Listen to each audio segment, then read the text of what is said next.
एक गर्मियों की रात जब तेनाली रमन और उनकी पत्नी सोने वाले थे तो उन्होंने बाहर से पत्तों की सरसराहट की आवाज सुनी। उस समय हवा का हल्का झोंका भी नहीं चल रहा था, इसलिए उसने अनुमान लगाया कि झाड़ियों में कुछ चोर छिपे हुए हैं। उसे लगा कि वे रात में उसके घर में चोरी करने की योजना बना रहे होंगे।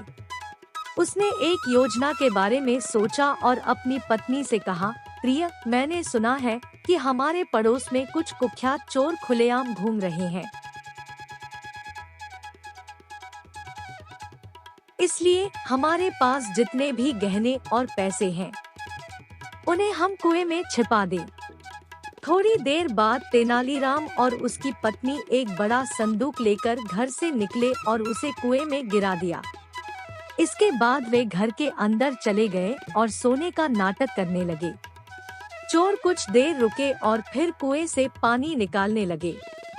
उन्हें उम्मीद थी कि कुआं खाली करके खजाना मिल जाएगा।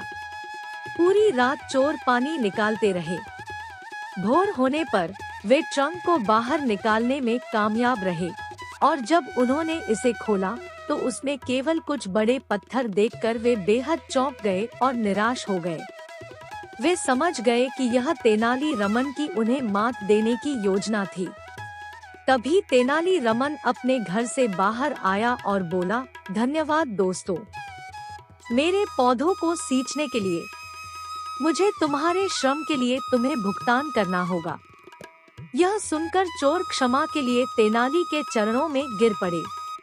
उन्होंने वादा किया कि वे फिर कभी किसी की चोरी या लूट नहीं करेंगे। तेनाली ने उन्हें जाने देने का फैसला किया। मोरल: गंभीर परिस्थितियों में शांत रहना और अपनी बुद्धि का उपयोग करना आपको उनसे बाहर निकलने में मदद कर सकता है।